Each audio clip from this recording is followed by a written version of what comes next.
세상을 사는데 우리에게 필요한 것들이 매우 많습니다. 가정, 돈, 재물, 명예, 성공 등 여러 가지가 필요합니다. 그러나 가장 필요한 것 하나를 말하라면 그것은 바로 구원받는 것입니다. 왜 구원이 이 세상에서 가장 필요한 것일까요? 구원받지 않으면 죽기 때문입니다. 구원받지 못하면 망하기 때문입니다. 세상은 이 세상만 있는 것이 아닙니다. 오는 세상도 있습니다. 이 세상에서 잘 되는 것 같아도 구원받지 못하면 오는 세상에서 망하는 것입니다. 우리는 왜 반드시 구원받아야 합니까? 인간은 하나님 앞에서 죄인이기 때문입니다. 바울 사도는 인간이 처한 상태에 대하여 모든 사람이 죄를 범하였음에 하나님의 영광에 이르지 못하게 되었다고 밝혀주었습니다. 그렇습니다. 모든 사람이 죄를 범했습니다. 그 어떤 사람도 예외가 될 수 없습니다. 아담과 하와의 범죄로 세상에 죄가 들어왔고 또한 우리는 그 후손이기 때문에 죄를 가지고 태어났습니다. 따라서 죄의 본성이 우리 안에 있고 또 그 죄의 본성의 결과로 우리에게 죄의 습성이 나타나는 것입니다. 솔로몬 왕은 전도서에서 선을 행하고 죄를 범치 아니하는 의인은 세상에 아주 없느니라고 말했습니다. 아무리 선하고 아무리 도덕적으로 흠 없는 삶을 살았다 하더라도 그 어떤 사람도 죄로부터 벗어날 수 없습니다. 모든 사람이 죄인이기 때문에 피할 수 없습니다. 우리가 하나님 앞에서 죄를 지은 죄인이기 때문에 반드시 구원을 받아야 합니다. 인간이 구원받아야만 하는 또 하나의 이유는 인간은 죄인으로서 언젠가 반드시 죽기 때문입니다. 죽음이 무엇입니까? 사라지는 것일까요? 다른 존재로 태어나는 것일까요? 아닙니다. 거짓 가르침에 속지 말아야 합니다. 사람은 사라지거나 또는 다른 존재로 태어나지도 않습니다. 죽음이란 사람의 영혼과 육신이 서로 분리되는 것입니다. 영혼과 육신이 서로 분리되어 영혼은 그대로 존재하지만 다만 육신은 한시적으로 흙으로 돌아갑니다. 사람에게 있어서 이것이 죽음인 것입니다. 그런데 사람은 왜 죽습니까? 죄의 값이 사망이기 때문입니다. 죄 때문에 죽는 것입니다.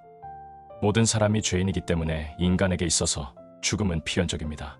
어느 누구도 죽음을 피할 수 없습니다. 반드시 한 번은 죽습니다. 그러나 죽음은 한 번으로 끝나는 것이 아닙니다. 사람에게는 두 번째 사망이 있습니다. 두 번째 사망은 첫 번째 사망과 다릅니다. 첫 번째 사망은 영혼과 육신이 서로 분리되는 것입니다. 그러나 두 번째 사망은 분리되었던 영혼과 육신이 다시 결합한 상태에서 영원히 사는 것입니다. 중요한 사실은 다시 살되 지옥에서 영원한 고통 가운데 사는 것이 바로 둘째 사망인 것입니다. 성경은 둘째 사망의 무시무시함을 사망과 음부도 불못에 던지우니 이것은 둘째 사망 곧 불못이라고 설명하고 있습니다. 한 번 가면 절대로 다시 나올 수 없는 곳이 지옥입니다. 한 번 가면 아무리 후회하고 아무리 뉘우쳐도 용서받을 기회가 다시는 주어지지 않는 곳이 지옥입니다. 둘째 사망은 이토록 무서운 것입니다. 사람들은 이 세상에서의 죽음, 즉 첫째 사망만 두려워합니다. 그러나 정말 두려운 것은 둘째 사망입니다. 죽는 것이 아니라 다시 살아서 불못, 즉 불이 타는 불못에서 설명할 수조차 없는 고통 가운데서 영원히 사는 것이기 때문입니다. 지옥에 간 어떤 부자가 그에게 임한 고통이 얼마나 극심했던지 손가락 끝에 물을 찍어 내 혀를 서늘하게 하소서, 내가 이 불꽃 가운데서 고민하나이다 라고 간청합니다. 이것이 지옥입니다. 상상의 세계가 아닌 실제의 세계입니다. 이래도 한번 죽어버리면 그만이라고 말할 수 있겠습니까? 그렇게 말할 수는 없을 것입니다. 그냥 그렇게 살다가 둘째 사망을 당할 수는 없지 않습니까? 이 둘째 사망을 피하기 위해서 우리는 반드시 구원받아야만 합니다. 구원받았다면 구원이 얼마나 귀한 것인지 알아야 합니다. 알아야 그 가치를 더욱 귀히 여길 수 있습니다. 만약 아직도 구원받지 않았다면 반드시 받아야 합니다. 구원이 얼마나 중요한지 성경은 천국은 마치 밭에 감추인 보화와 같으니 사람이 이를 발견한 후 숨겨두고 기뻐하여 돌아가서 자기의 소유를 다 팔아 그 밭을 샀느니라고 말씀하고 있습니다. 자신의 모든 소유를 다 팔아서라도 얻어야 하는 것이 구원입니다. 만약 당신이 아직 구원을 모르거나 또는 구원에 대한 확신이 없다면 당신은 무엇보다도 먼저 구원을 알고 그 구원을 받아야 합니다. 반드시 받아야 합니다. 만약 당신이 구원받았다고 확신한다면 당신이 받은 구원을 가장 귀한 것으로 여기는지 자신을 검증하시기 바랍니다. 반드시 검증해야 합니다. 구원은 하나님의 은혜입니다. 사도 바울은 우리가 그 은혜를 인하여 믿음으로 말미암아 구원을 얻었다고 말씀했습니다. 왜 구원이 은혜입니까? 은혜란 행위와 받을 만한 자격과 반대되는 의미입니다. 구원이 자신의 그 어떠한 행위나 또는 구원받을 만한 그 어떠한 자격 때문에 주어지는 것이 아니라는 뜻입니다. 인간의 행위나 자격과는 전혀 상관없이 주어지는 것이기에 바울은 이것이 너희에게서 난 것이 아니오 하나님의 선물이라고 선언한 것입니다. 구원이 우리에게서 난 것이 아니라 하나님이 공짜로 주시는 것이기 때문에 은혜가 되는 것입니다. 은혜란 하나님께서 죄인인 인간에게 일방적, 주도적, 무조건적으로 베푸시는 후위입니다.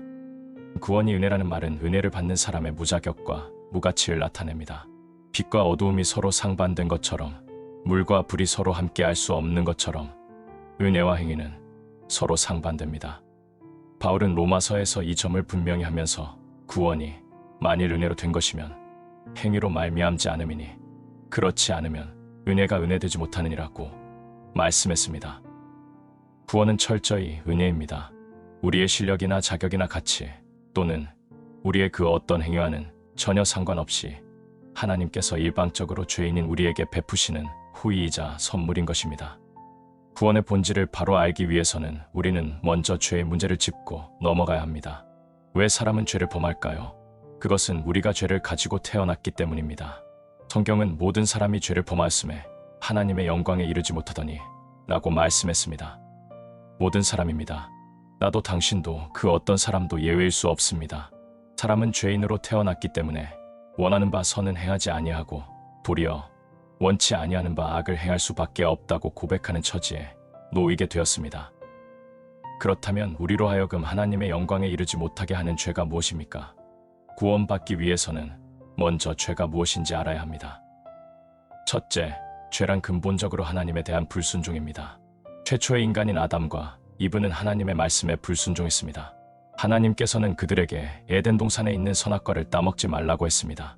내가 먹는 날에는 정령 죽으리라고 말씀하셨습니다. 먹으면 죽는다는 것입니다.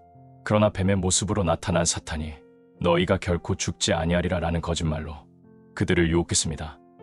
결국 그들은 따먹었습니다. 이것이 뭐 그렇게 큰 잘못이냐고 말하는 사람들이 있습니다. 그러나 그것은 큰 잘못이었습니다. 따먹은 이유가 무엇이었습니까? 단지 선악과가 맛있어 보여서 따먹었습니까? 배가 고파서 그랬습니까? 아닙니다.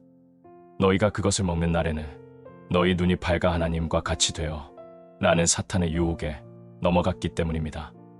아담과 이브는 피조물인 인간의 위치를 떠나 창조주이신 하나님과 같아지려고 했습니다. 하나님에 대한 순종을 저버리고 악과 고통을 가져다주는 사탄에게 순종한 것입니다. 이는 곧 하나님의 말씀에 대한 불순종이요 반역이었습니다. 구원받기 위해서는 먼저 우리 자신이 하나님께 불순종한 죄인임을 인정하고 고백해야 합니다. 둘째, 죄란 하나님의 법에 대한 위반입니다. 법을 위반한다는 것은 법이 설정한 경계를 넘어섬을 의미합니다. 그래서 성경은 죄를 관역을 벗어난 화살로 표현합니다. 죄는 맞추어야 할 관역의 경계를 벗어나 엉뚱한 곳으로 날아간 화살과 같습니다. 벗어나지 말아야 할 경계, 즉 하나님의 법은 바로 성경 말씀입니다. 성경이 하라는 것을 하지 않고 성경이 하지 말라는 것을 하는 것이 다 죄입니다. 이처럼 죄는 창조주 하나님께서 피조물인 인간을 위해 만들어 놓으신 경계를 벗어나 불순종에 이르게 합니다. 이 경계를 아담과 이브가 넘었고 아담과 이브 이후에 태어난 모든 사람은 다 하나님 앞에서 죄인으로 태어났습니다. 구원이란 바로 이 죄에서 벗어나는 것입니다. 죄 문제가 해결되는 것입니다. 그러나 우리의 죄 문제를 우리 스스로 해결할 수는 없습니다. 우리는 죄인으로 태어났기 때문입니다. 그래서 성경은 우리를 본질상 진노의 자녀라 부르는 것입니다. 본질상 죄를 가지고 태어났기 때문에 죄를 해결할 어떤 능력도 우리에게는 없습니다. 만약 우리 스스로 우리의 죄 문제를 해결할 수 있다면 우리는 구원받아야 할 이유조차도 없는 것입니다. 그러나 우리는 그렇게 할 수 없습니다. 우리는 전적으로 타락했기 때문입니다. 철저히 그 뿌리부터 타락했습니다. 전적으로 타락했으므로 우리는 죄 아래에 팔린 자들이 되었고 그 결과는 죄와 허물로 죽을 수밖에 없는 존재가 된 것입니다. 육신뿐만 아니라 영적으로도 우리는 죽은 자가 되어버린 것입니다. 구원이란 바로 예수 그리스도의 구속으로 말미암아 우리를 죽음으로 내몰았던 근본인 죄의 문제가 해결됨을 의미합니다. 더 이상 죄 아래 팔린 자나 죄로 인하여 죽은 자가 아니라 산 자가 되는 것입니다. 그래서 바울은 그러므로 이제 그리스도 예수 안에 있는 자에게는 결코 정죄함이 없나니 이는 그리스도 예수 안에 있는 생명의 성령의 법이 죄와 사망의 법에서 너를 해방하였음이라고 선언하신 것입니다. 육적, 영적 죽음을 초래한 죄와 사망에서 벗어나 하나님과 교제하는 것이 바로 구원입니다. 따라서 구원이란 본질적으로 죄 문제의 해결이며 죄로부터 벗어나는 것입니다. 구원이란 죄 문제의 해결임과 동시에 죽음에 대한 의문을 해결하는 것입니다. 즉, 죽음의 공포로부터 완전히 벗어나는 사건입니다. 죽음이 무엇입니까? 왜 인간은 죽습니까? 죽음은 인간 타락의 결과로서 죄를 범한 인간에 대한 하나님의 형벌입니다. 죽음을 자연스러운 것으로 받아들여서는 안 됩니다. 구원받기 위해서는 죽음이 무엇인지를 알아야 합니다. 죽음에는 두 가지가 있습니다. 첫째는 육적인 죽음입니다. 육체의 죽음은 우리 인간이 흙으로 지음받았으므로 죄의 형벌을 받아 흙으로 돌아가는 것입니다. 하나님께서는 인간이 죄를 범하자 그 형벌로 너는 흙이니 흙으로 돌아갈 것이니라고 말씀하셨습니다. 인간은 원래 죽지 않을 존재로 창조되었습니다. 그러나 죄를 지은 결과 죽음이 들어온 것입니다. 죽음은 인간의 영혼이 육신으로부터 분리되는 것입니다.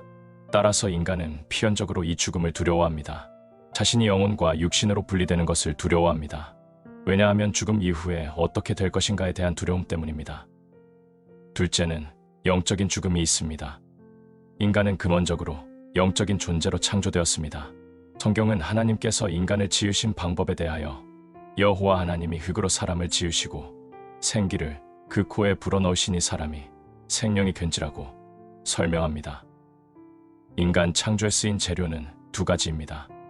하나는 사람의 몸을 구성하는 근본이 되는 흙입니다. 하나님께서는 흙으로 먼저 사람의 형상을 만드셨습니다. 둘째는 생기입니다. 흙으로 사람을 지으시고 생기를 사람의 코에 불어넣으셨습니다. 생기가 무엇입니까? 생기가 무엇이기에 흙으로 만든 사람의 코에 불어넣었습니까? 생기는 하나님의 호흡, 즉 숨입니다. 하나님의 호흡은 생명의 숨이라고 합니다. 흙으로 만든 사람의 코에 하나님께서 자신의 생명의 숨을 불어넣으신 것입니다. 그래서 사람이 생명이 된 것입니다. 생명이란 살아있는 영적 존재라는 뜻입니다. 왜 영적 존재가 되었습니까? 하나님의 호흡, 즉 생기가 우리 안에 들어왔기 때문입니다. 그래서 인간은 이 영을 통하여 하나님과 교제하도록 창조되었습니다. 그러나 인간이 죄를 범한 직후 아담과 이브는 영적으로 죽었습니다. 영적 죽음의 결과는 아담과 그 아내가 여호와 하나님의 낯을 피하여 동산 나무 사이에 숨은 것이었습니다. 따라서 죽음이란 죄의 결과이며 본질적으로 인간이 하나님으로부터 벗어나 숨어버림으로써 하나님과의 영적 교제를 끊는 것입니다. 아담과 이브는 죄를 범한 순간 육신으로나 또한 영적으로나 완전히 죽어버렸습니다. 따라서 아담과 이브의 죄로 인하여 태어나면서부터 죄를 가진 우리도 육적, 영적 죽음으로부터 자유로울 수 없는 것입니다. 구원이란 본질적으로 죽음으로부터 벗어나 다시 살아남을 의미합니다. 구원받으면 인간은 육적으로 살게 됩니다. 한 번은 죽지만 반드시 다시 살아나게 됩니다. 구원받으면 인간은 또한 영적으로도 살게 됩니다. 끊어졌던 하나님과의 교제가 생명을 통하여 다시금 회복되는 것입니다. 이 얼마나 놀라운 사건입니까? 우리가 이 세상에서 경험할 수 있는 가장 놀라운 사건은 바로 구원입니다. 그런데 우리를 죄와 죽음으로부터 벗어나게 하는 것은 우리의 힘이 아니라 외부로부터 오는 힘입니다. 위에 계신 하나님으로부터 오는 강력한 구원의 힘인 것입니다. 이 구원의 힘과 능력을 맛보고 경험하시기를 소망합니다.